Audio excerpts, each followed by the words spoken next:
Mes collaborateurs ont comploté contre moi. Je n'exagère pas, hein. Un jour, ils se sont parlé entre eux, puis ils ont décidé de m'imposer un temps d'arrêt. Parce qu'ils voyaient quelque chose que je refusais de voir. Je travaillais tôt, je travaillais tard, je travaillais le week-end, et je croyais que c'était de la foi. En réalité, c'était de la peur. Je me racontais une histoire. Je me disais, si je travaille davantage, le succès est garanti. Mais plus je poussais, plus je m'épuisais. Si vous êtes entrepreneur et que vous êtes fatigué dans votre âme, restez avec moi.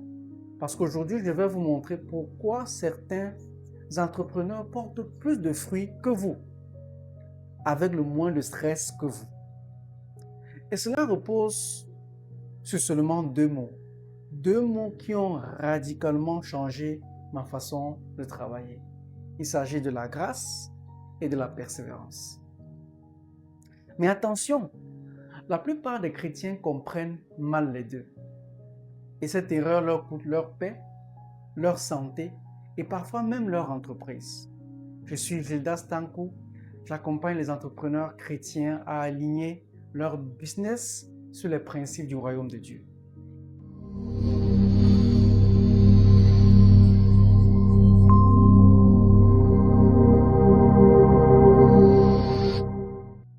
Aujourd'hui, nous allons voir le mensonge qui vous épuise, la grâce qui fortifie réellement et la persévérance qui produit du fruit durable.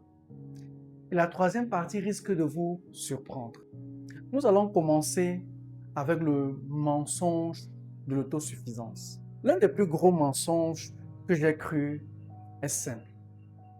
Ce mensonge dit « tout dépend de moi ». Vous connaissez cette mentalité. Le réveil à 4 heures, les journées interminables, le sacrifice permanent, la glorification de l'épuisement, le héros moderne du self-made man, celui qui se serait construit seul. Mais pour un entrepreneur chrétien, c'est un piège. Parce que l'indépendance spirituelle ne commence pas dans l'échec, elle commence après une victoire. Un gros contrat, un chiffre record, une crise bien gérée, et vous commencez alors à croire subtilement que votre succès vient de vous. Et c'est là que le piège se referme. On parle beaucoup du grind aujourd'hui. Travailler toujours plus, accélérer, forcer, pousser.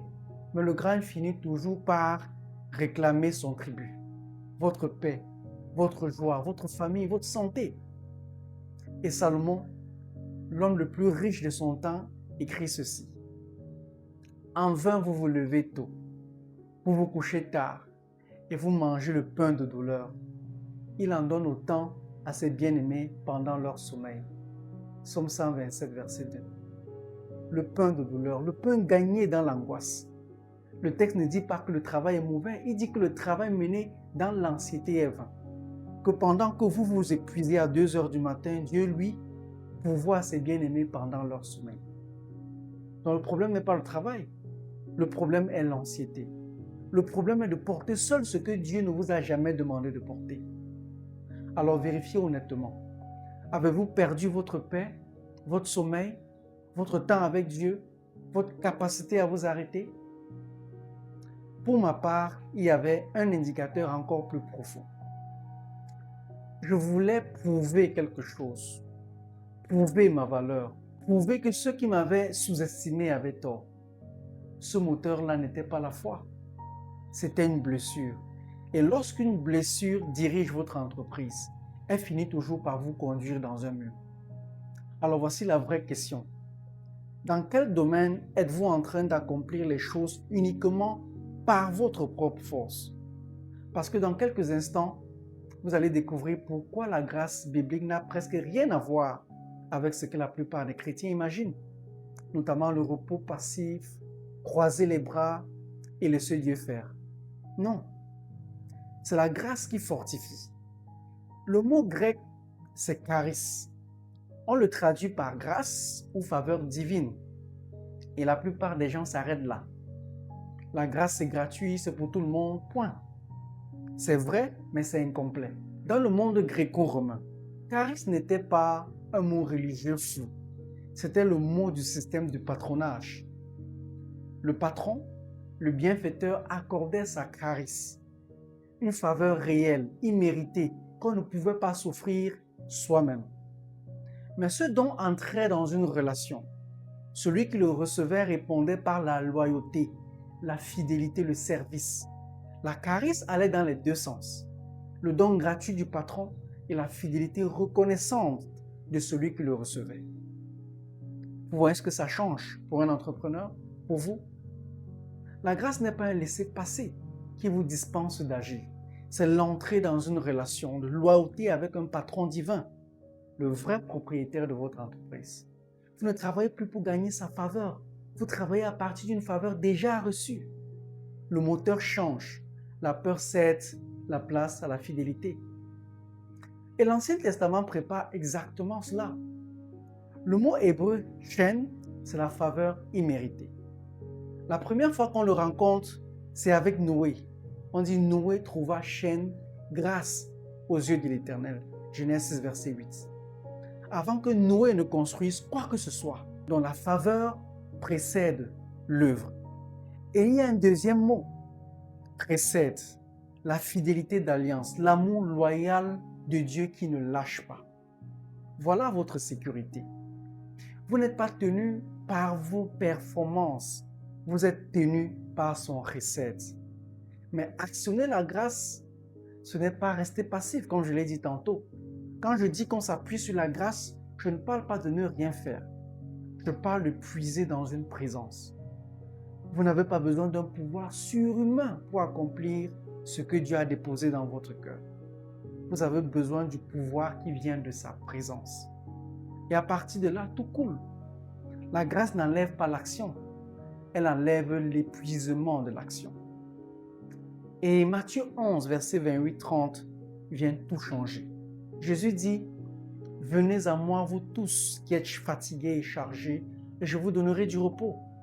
Prenez mon joug sur vous et recevez mes instructions, car je suis doux et humble de cœur, et vous trouverez du repos pour vos âmes, car mon joug est aisé et mon fardeau léger. » Nous allons décortiquer les mots-clés de ce texte, et ils sont tellement riches. Premier mot, le joug zougos en grec. À l'époque, le joug d'un rabbin, c'était son enseignement, sa manière de porter la loi. Jésus dit, prenez la mienne. Mais voici ce qu'on oublie. Un joug, ça se porte à deux bœufs. Jésus ne nous donne pas un joug pour que nous tirions seuls. Il se met sous le joug avec nous. C'est la fin officielle du self-made man. Vous n'êtes plus seul sous la charge. Deuxième mot, je suis doux. Praos en grec. Attention au contresens, le praos, qui n'est pas la faiblesse. On l'illustre souvent par le cheval puissant qu'on a dressé. Toute sa force est là, intacte, mais sous contrôle. La douceur du Christ, c'est de la puissance maîtrisée. Pour un dirigeant qui confond douceur et faiblesse, c'est une libération. Vous pouvez être fort et humble. Les deux vont ensemble. Troisième mot, le repos, qui est anapaosis en grec. Ce n'est pas l'arrêt total, le hamac, les bras croisés. C'est l'écho d'une promesse ancienne. En Jérémie, nous avons « Tenez-vous sur les chemins, demandez quels sont les anciens sentiers, et vous trouverez le repos de vos âmes. » Jérémie 6, verset 16. Donc c'est le repos de celui qui marche dans la bonne direction, pas de celui qui ne marche plus. Nous avons ensuite le joug aisé. Lorsque Jésus dit « et mon joug est aisé », le mot Christos veut dire bien ajusté.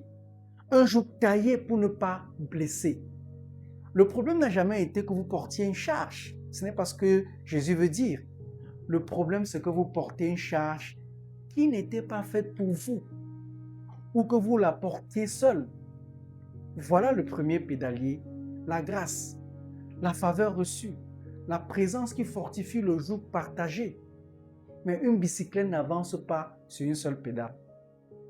J'ai compris ma vie comme une bicyclette qui ne tient en équilibre que par le mouvement des deux pédales. On actionne la grâce de Dieu, puis on persévère, puis on actionne la grâce, puis encore la persévérance. une pédale sans l'autre et vous tombez. La grâce sans persévérance devient de la présomption. On dit Dieu fera tout. Mais la persévérance sans la grâce redevient du grind. On dit je ferai tout. Alors le rythme du royaume, c'est les deux. Nous allons maintenant passer à la deuxième pédale, qui est la persévérance qui couronne.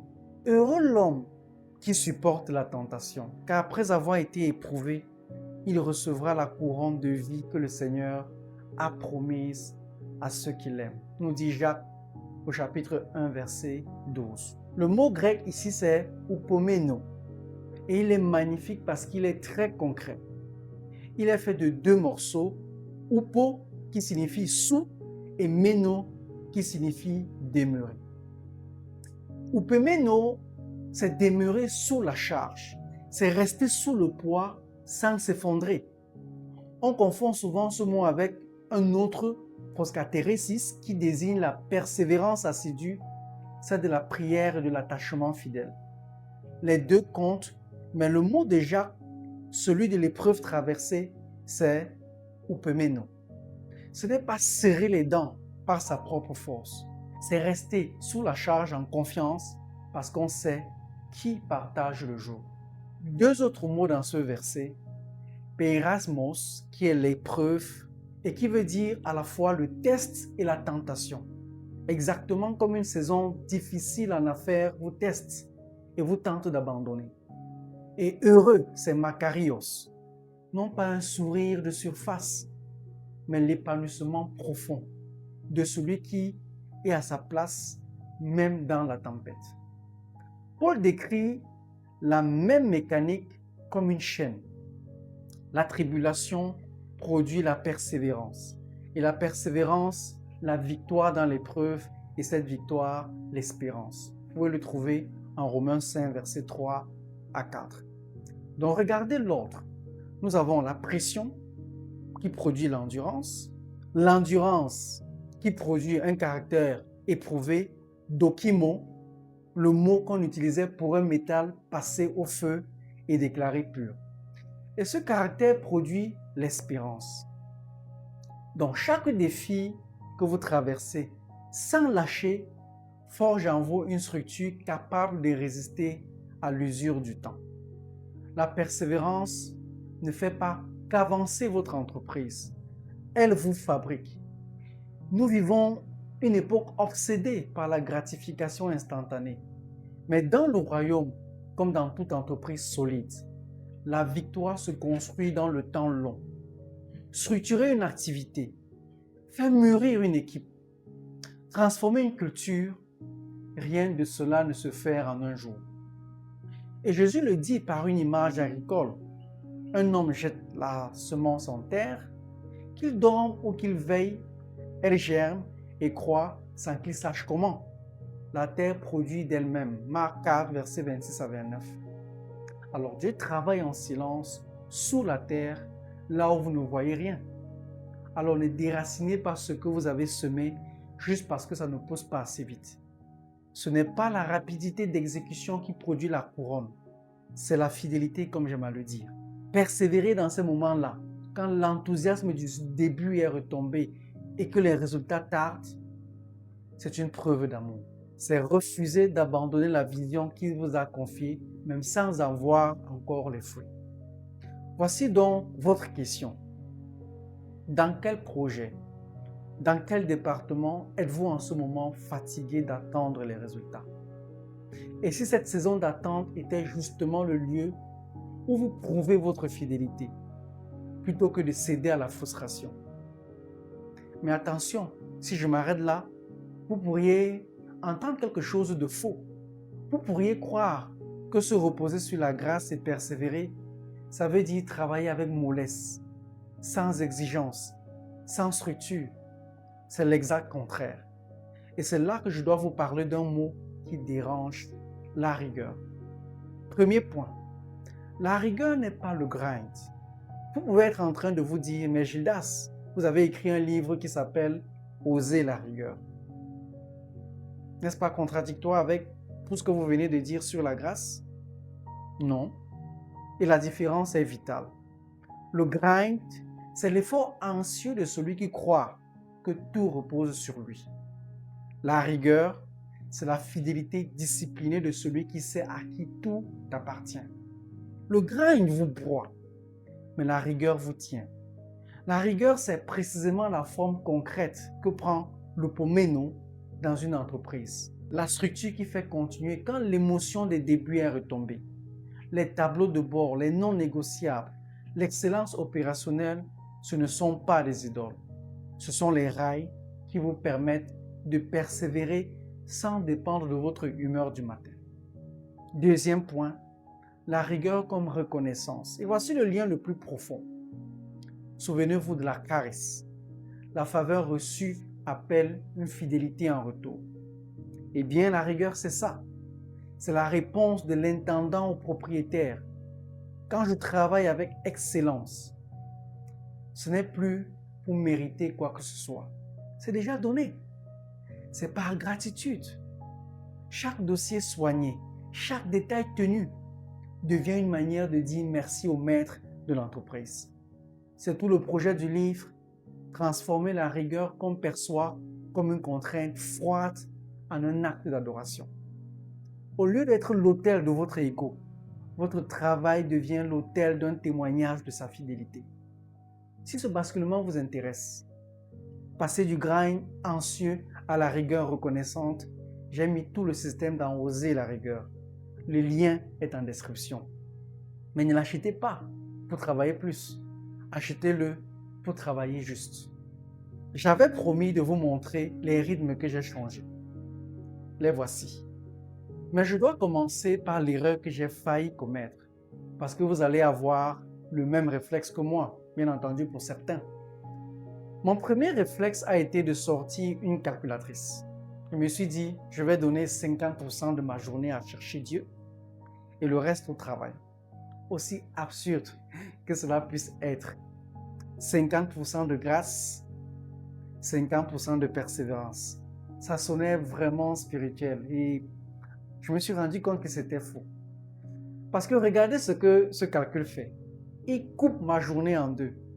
Une moitié avec Dieu, une moitié sans lui. La moitié sainte et la moitié où je retourne travailler seul par ma propre force. Mais c'est exactement le mensonge que nous venons de démonter. La grâce, ce n'est pas un créneau dans l'agenda. C'est la source dans laquelle on puise toute la journée. Souvenez-vous de la bicyclette. On n'appuie pas sur une pédale pendant la première moitié du trajet, puis sur l'autre pendant la seconde. On alterne sans cesse à chaque tour de roue. La grâce et la persévérance ne sont pas deux blocs d'heures. Ce sont deux gestes qui se répondent dans le même mouvement. Alors, si ce n'est pas un pourcentage, qu'est-ce que c'est? Ce sont 4 rythmes emboîtés, 4 cadences d'une même vie. Le premier rythme, c'est les prémices, pas la moitié de mon temps. Le premier de mon temps. Avant les emails, avant les réunions, avant le téléphone, je donne à Dieu non pas mes restes, mais mes premières heures.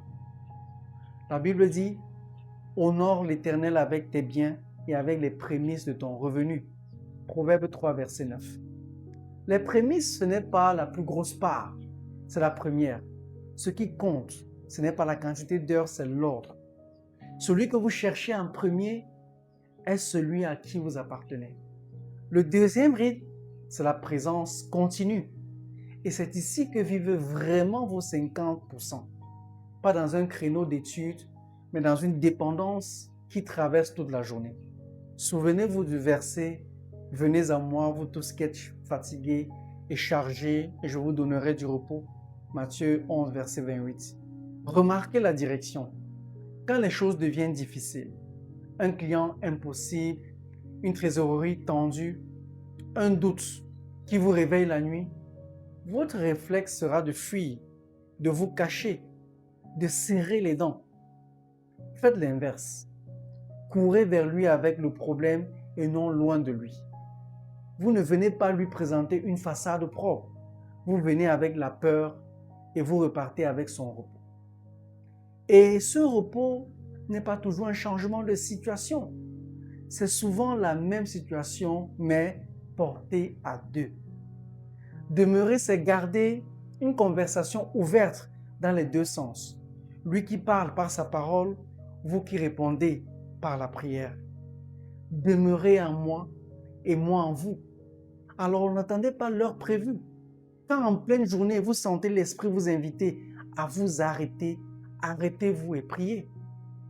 Priez sans cesse, nous dit 1 Thessaloniciens 5, verset 17.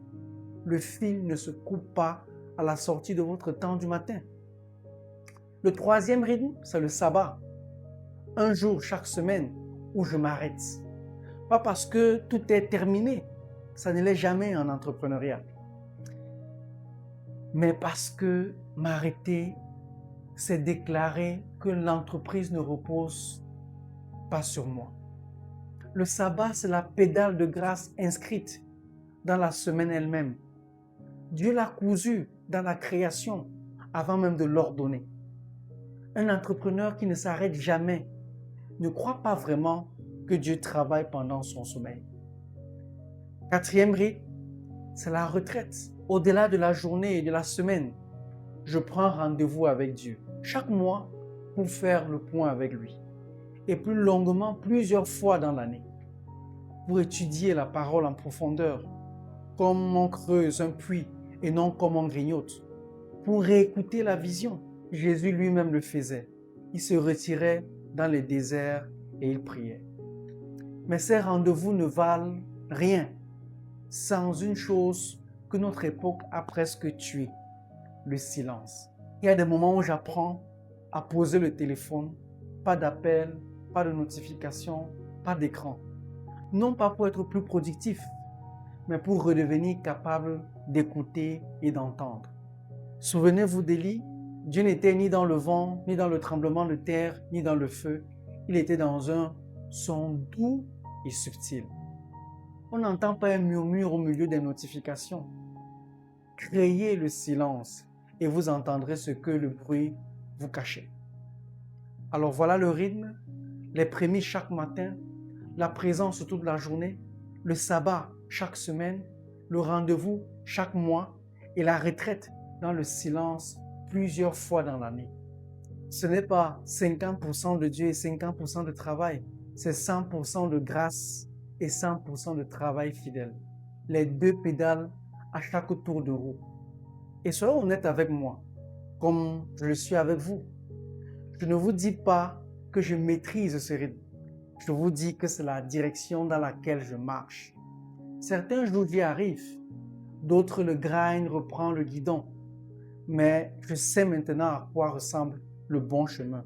Et voir le chemin, c'est déjà commencer à le prendre. Et là, je vais être honnête avec vous, parce que cette vidéo entière parle d'honnêteté. Je vois beaucoup de personnes apprécier ces contenus, mais peu s'abonnent. Et longtemps, ça m'a travaillé, jusqu'à ce que je vois l'ironie. J'étais en train de mesurer ma fidélité à un chiffre. Le grind était revenu déguisé en statistique. Alors je ne vais pas vous supplier. Je vais vous proposer autre chose dans la logique de cette vidéo. S'abonner, ce n'est pas applaudir, c'est semer.